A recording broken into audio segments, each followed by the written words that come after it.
அருந்தமிழ் நேயர்களுக்கு வணக்கம். டெல்லியில் நடைபெற்று கொண்டிருக்கின்ற போராட்டத்துக்கு ஆதரவாக சென்னையில் கம்யூனிஸ்ட் கட்சி சிபிஐயினுடைய தலைமை அலுவலகத்தில் பாலன் இல்லம் அங்கே போராட்டம் நடைபெற்று கொண்டிருக்கிறது. அந்த போராட்டத்துக்கு நேற்று நம்ம சென்றிருந்தோம், அங்கே கலந்து கொண்டோம்.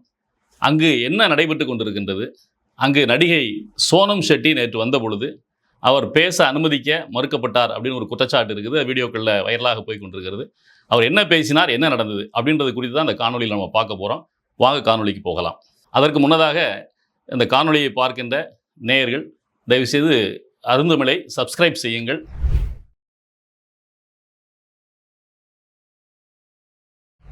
டெல்லியில் காக்ரோச் பார்ட்டி நடத்தி கொண்டிருக்கின்ற அந்த நீட்டினுடைய குளறுபடிகளுக்கு எதிரான போராட்டம், அந்த போராட்டத்துக்கு ஆதரவாக தமிழ்நாட்டிலையும் பல இடங்களில் தன்னெழுச்சியாக போராட்டங்கள் நடைபெற்று கொண்டிருக்கின்றன.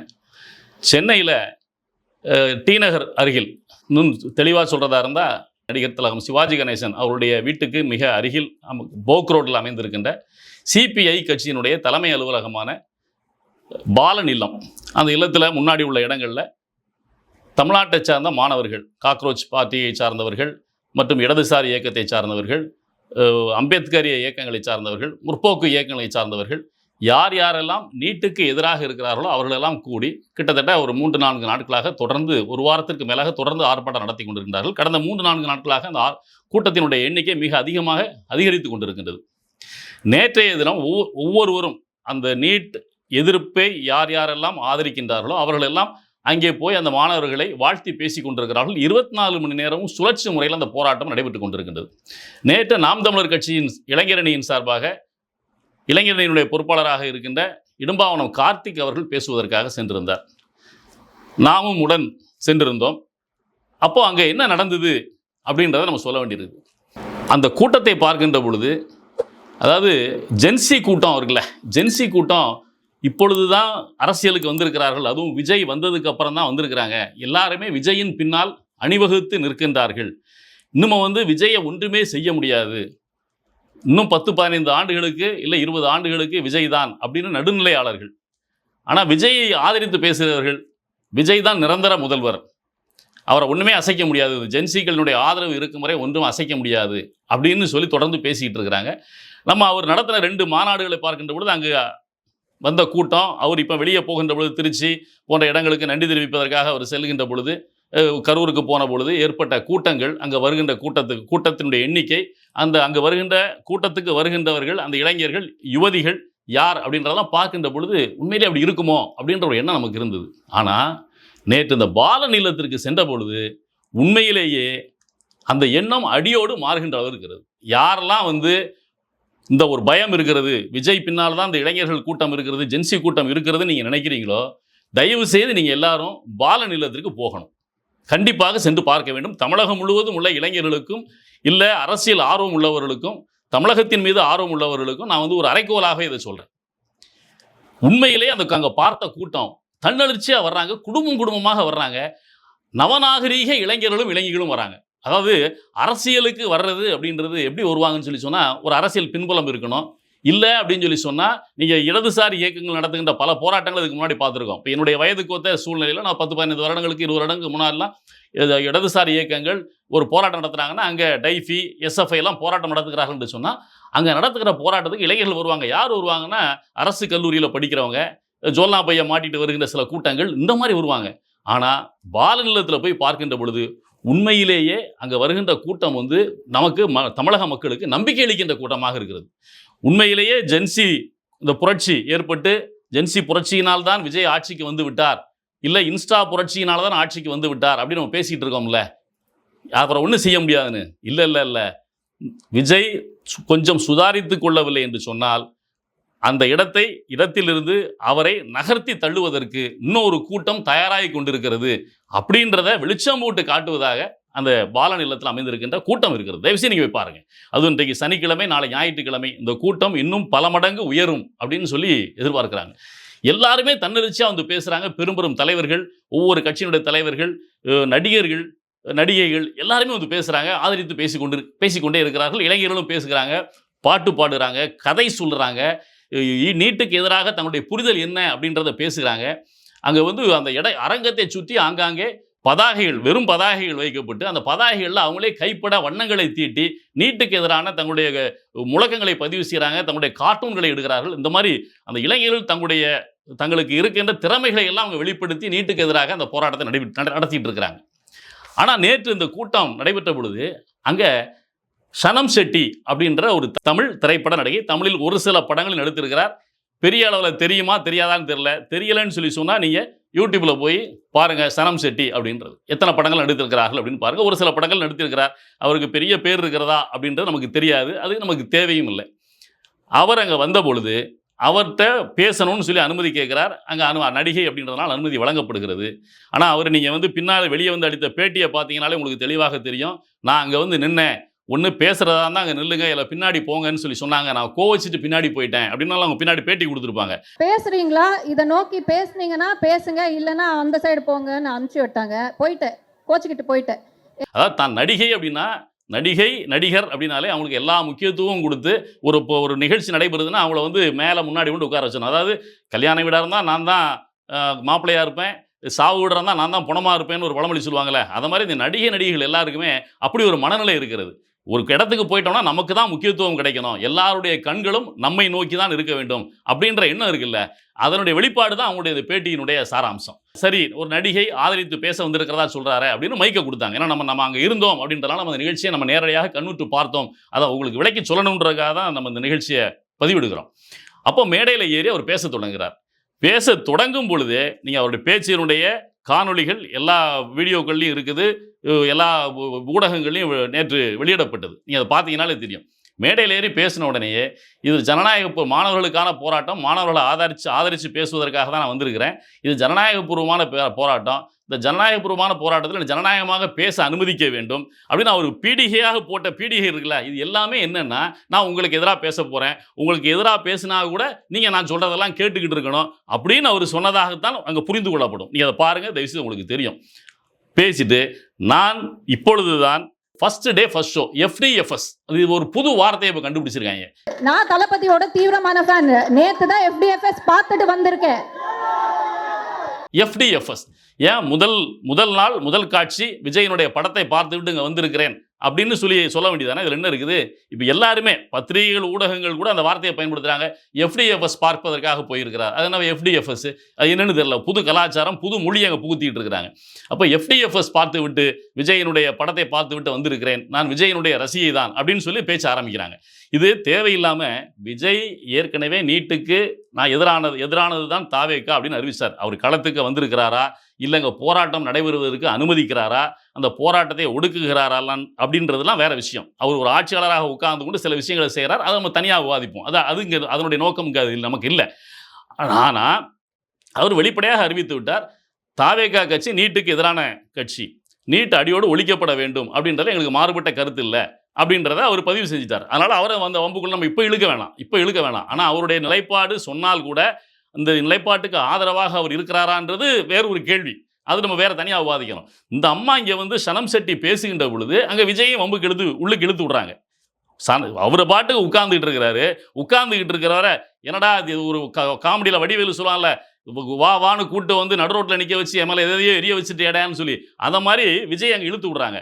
அப்போ இவங்க பேச வந்ததனுடைய நோக்கமே ஒரு RSSனுடைய ஏஜெண்டாக இவங்க பேச வந்தாங்கன்றது அங்கே பேச ஆரம்பிக்கும் போதே தெரிய வருது. அப்போ அதனால இவங்க என்னுடைய ஜனநாயக ரீதியாக என்னை பேச அனுமதிக்கணும், என்னுடைய சொந்த கருத்தை நான் ஆர்கானிக்காக பேசுறதை தான் நான் பேசுவேன், என்னோட ஆர்கானிக் வியூ தான் நான் பேசுவேன், எவனும் சொல்லி நான் இங்க வரல, நானா வந்திருக்கேன் அப்படின்னு அவங்க ஆரம்பிச்ச உடனேயே அங்கிருந்து இளைஞர் கூட்டம்லாம் கடுமையாக ஆர்ப்பரித்து அவருடைய பேச்சை கேட்பதற்கு நாங்கள் தயாராக இல்லை அப்படின்றத அவங்க வெளிப்படுத்தினாங்க. ஸ்டூடெண்ட்ஸ் பண்ற ப்ரொடெஸ்ட்ல ஸ்டூடெண்ட்ஸ் சப்போர்ட் பண்றது என் கடமையா நான் பார்த்து நான் இங்க வந்திருக்கேன். இந்த ஒரு மேடைய பொலிட்டிக்கல் எஜெண்டாக்காக யூஸ் பண்ற யாரா இருந்தாலும் அவங்க தான் ஜோக்கர்ஸ், நாங்க கிடையாது. நான் தளபதியோட தீவிரமான ஃபேன். நேத்து தான் FDFS பார்த்துட்டு வந்திருக்கேன்.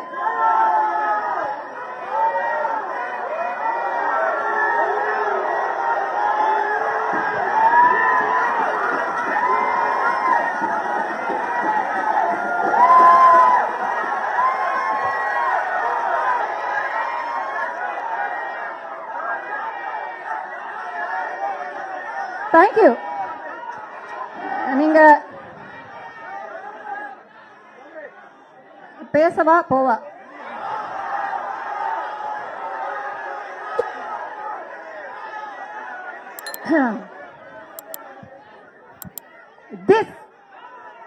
This is not democracy. Every citizen has a freedom of speech.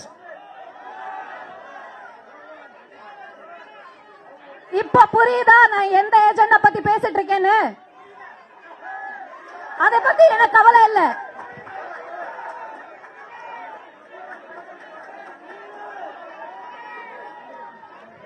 எனக்கு கவலை இல்லப்பா. நீங்க ஒரு ஆர்கானிக் ஸ்டூடெண்ட் ப்ரொடெஸ்ட் பண்ணும்போது நான் ஸ்டூடெண்ட்ஸ்க்காக மட்டும் தான் பேசுவேன். என்னோட ஆர்கானிக் வியூ தான் நான் பேசுவேன். எவனும் சொல்லி நான் இங்க வரல, நானா வந்திருக்கேன்.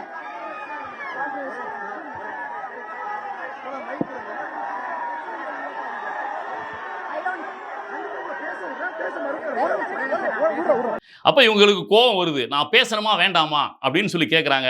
உடனே அந்த மேடையில் அங்கே அதை ஆர்கனைஸ் பண்ணிட்டு இருந்த எல்லாரும் வந்து அவரை சமாதானப்படுத்தி அவரோட வந்து மைக்கை பெறுகிறார்கள். பெற்றுட்டு அவர் கீழே இறங்கி வெளியே வந்து பேட்டி கொடுக்குறார். இதில் நம்ம முக்கியமான விஷயம் என்னன்னா, வெளியே பேட்டி கொடுக்குறார்.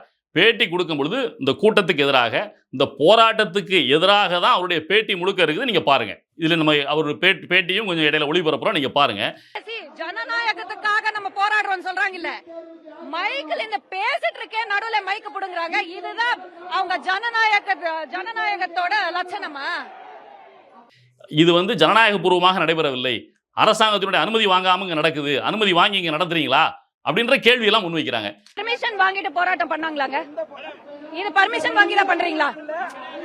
நான் கேட்ட கேள்வி நீங்க பர்மிஷன் வாங்கினாங்களா?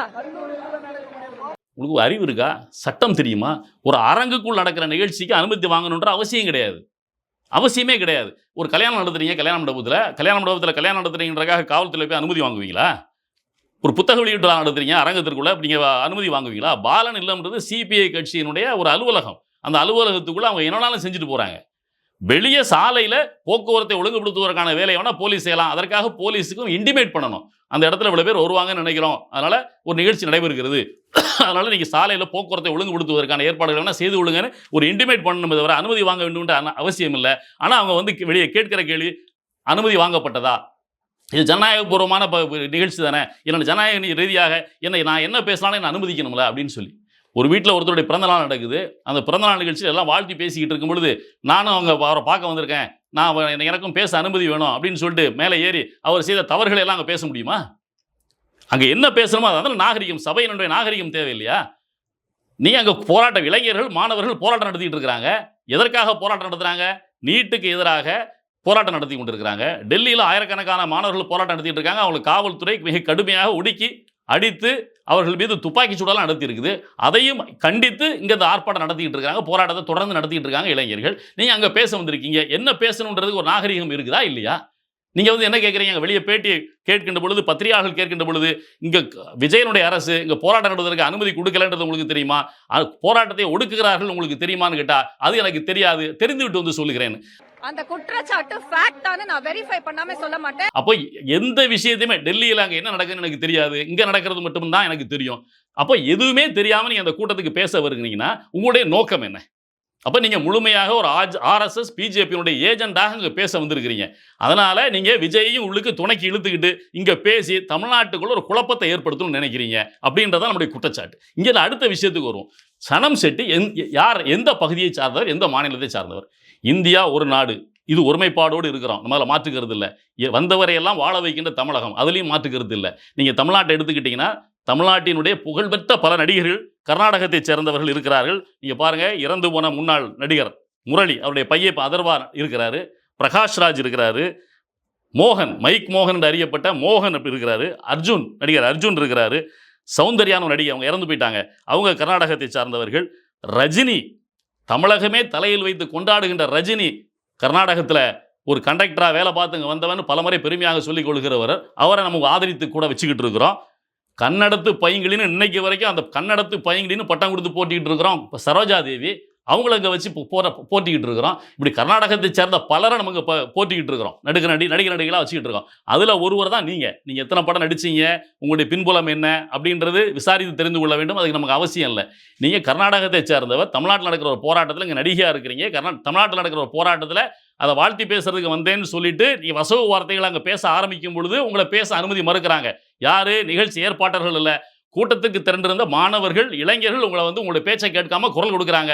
அப்போ அவர்களிடமிருந்து நீங்கள் இன்னும் மோசமாக பேசுனீங்கன்னா அவர்களை உணர்ச்சியை தூண்டி அங்கே ஏதாவது பிரச்சனை ஏற்படுத்திடக்கூடாதுன்றதுக்காக நீங்கள் பேசுகிறத வேற வழி இல்லாமல் வேணான்னு சொல்கிற சூழல் ஏற்படுது. ஆனால் நீங்கள் வெளியே வந்து என்ன பேசுகிறீங்க? ஜனநாயகத்துக்கு புறம்பாக நடைபெற்று கொண்டிருக்கின்றது. நான் ஒரே ஒரு கேள்வி கேட்குறேன். நீங்கள் கர்நாடகா திரைத்துறை சார்பாக நடக்கிற நிகழ்ச்சியிலே அங்கே தமிழர்களை பற்றி எங்கேயாவது பேசிட முடியுமா? நீங்கள் சமீபத்தில் கூட சாய் குமார்னு ஒரு பிரபல நடிகர், அவர் தெலுங்கை தாய்மொழியாக கொண்டவர் என்று நான் நினைக்கிறேன், எனக்கு சரியாக தெரியல. ஆனால் கர்நாடகத்தில் பல படங்களில் நடித்த ஒரு வெற்றிகரமான நடிகர், சாய் நடிகர். நீங்கள் போட்டு பாருங்கள், உங்களுக்கு தெரியும். அவர்கிட்ட ஒரு பேட்டியில் உங்களுக்கு பிடித்த நடிகர் யார் அப்படின்னு கேட்கின்ற பொழுது, என்னுடைய ஆதர்ச புருஷராக நான் நினைக்கின்ற நடிகர் திலகம் சவாலிய சிவாஜி கணேசன் அவர் சொல்லிட்டார். மேடையில் பேசுகின்ற பொழுது கேட்கின்ற பொழுது சொல்லிட்டார். உடனே கர்நாடகத்தை சார்ந்த ரசிகர்கள்லாம் நீங்கள் சிவாஜி பேரை சொன்னீங்கன்னு அவரை கேரோ செய்த நிகழ்ச்சியெல்லாம் அங்கே நடந்துச்சு. அப்போது ஒரு சிவாலிய சிவாஜி கணேசன் உலகம் போற்றுகின்ற ஒரு நடிகர், அவரை சிறந்த நடிகர்னு சொல்கிறதுக்கு கூட கர்நாடகத்தில் அனுமதி மறுக்கப்படுகிறது. ஆனால் உங்களை ஜனநாயகபூர்வமாக நீங்கள் மேடையில் பேசிட்டு நீங்கள் அங்கே தவறான கருத்துக்களை பேசுனதுனால உங்களுக்கு பிரச்சனை வந்துடக்கூடாதுன்றதுக்காக பேச்சை நிறுத்தி உங்களை வெளியே அனுப்பிச்சதுக்கப்புறம் கூட நீங்கள் பத்திரிகையாளர்கிட்ட வரும்போது அந்த கூட்டத்தை கொச்சைப்படுத்தி பேட்டி கொடுத்துக்கிட்டு இருக்கிறீங்க. அதை பல பேர் நாங்கள் பார்த்துக்கிட்டு இருக்கோம், உங்களை யாரையும் டிஸ்டர்ப் பண்ணல. இதுதான் தமிழ்நாட்டினுடைய ஜனநாயகம். தக் லைஃப்ன்ற படம் கமலஹாசன் எடுத்தார். அந்த படத்தை ப்ரமோட் பண்ணுவது, கர்நாடகாவில் ப்ரமோட் பண்ணுவது ஒரு வார்த்தை சொல்லிட்டாரு, தமிழிலிருந்து தான் கன்னடம் பிறந்தது, நம்ம எல்லாம் தாய் மக்கள் போல அப்படின்றதான் சொன்னார். தாயும் பிள்ளையும் போல, அவ்வளோதான். அதை பெருமைப்படுத்துவதாக நினைத்தவங்க சொன்னார். அந்த படத்தை அங்கே ரிலீஸ் பண்ண முடிஞ்சுதா? கர்நாடகாவில் ஒரு நாளாக ஓட விட்டீங்களா? ஏன் கர்நாடகத்தினுடைய உயர்நீதிமன்றத்தின் நீதிபதி என்ன சொன்னார்? கமலஹாசன் மொழியியல் அறிஞராக அதை சொல்றதுக்குன்னு சொல்லி எத்தனையோ மொழியியல் அறிஞர்கள் சொல்லிவிட்டார்கள், தமிழிலிருந்து தான் கிடைத்தது தான் இத்தனை மொழிகள் என்று.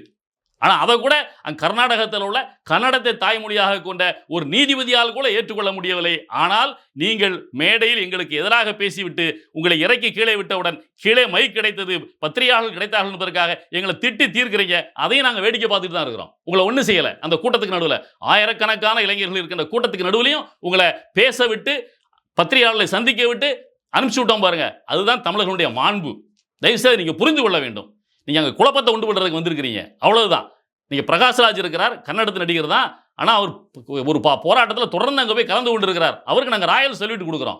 நீங்கள் உங்களை பற்றி பேசினா விஜயனுடைய படத்தை முதல் ஷோ பார்த்துட்டு வந்த கோமாளின்னு எல்லாம் சத்தம் கொடுக்குறீங்க. இங்கே வெற்றிமாறன் இருக்கிறார், அவர் எத்தனை படங்கள் எடுத்திருக்கிறார், அவரும் திரைத்துறையாளர் இருக்கிறார், அவரும் கோமாளியான்னு கேட்டு அவரையும் இழுத்து விடுறீங்க.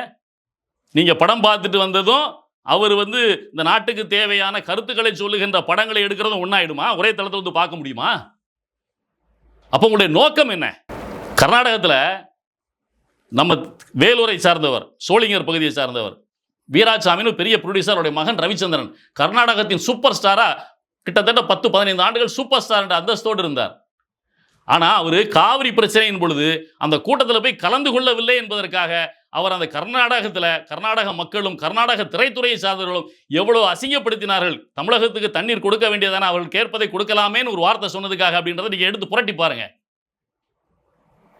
அந்த ஒரே ஒரு மனிதர் தான் தமிழகத்தில் இருந்து கர்நாடகத்தில் போய் பிழைப்புக்காக போய் அது நீண்ட காலமாக பெங்களூர்லேயே வாழ்ந்தவங்க, அப்பா காலத்திலே போய் வாழ்ந்து அங்கேயே அவர் பிறந்து வளர்ந்ததால் கர்நாடகத்தினுடைய திரைத்துறைக்கு போய் அங்கே ஒரு சூப்பர் ஸ்டார் அந்தஸ்தில் இருந்தார். மிகப்பெரிய ப்ரொடியூசர் அவர் வீராசாமி அப்படின்றவர். நீங்கள் ரவிச்சந்திரன் நீங்கள் கூகுளில் தேடி பாருங்க. அவரை என்ன பாடுபடுத்துறது கர்நாடகா? நம்ம ஏதாவது சொன்னோமா? கர்நாடகத்தில் இருந்தால் கர்நாடக மக்களுக்கு ஆதரவாக தான் பேச வேண்டும் அப்படின்னு சொல்லி எல்லாம் அமைதியாக கடந்து போனோம். ஆனால் நீங்கள் கன்னடத்திலிருந்து கர்நாடகத்திலிருந்து தமிழகத்திற்கு நடிக்க வந்துவிட்டு தமிழகத்தில் உள்ளுக்கு வந்து அரசியல் செய்கிறீங்க பாருங்க. அந்த அரசியல் செய்வதற்கு நாங்கள் அனுமதித்து உங்களை அமைதியாக அனுப்புகிறோம் பாருங்க.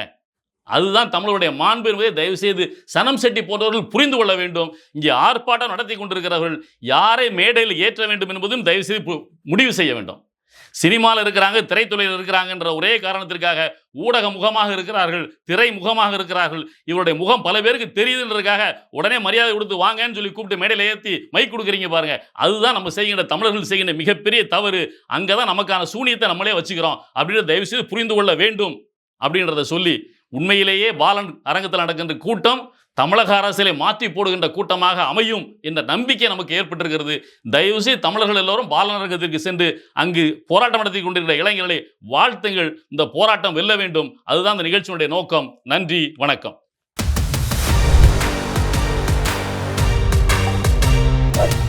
அருந்தமிழ் எங்கள் உயிருக்கு நேர்.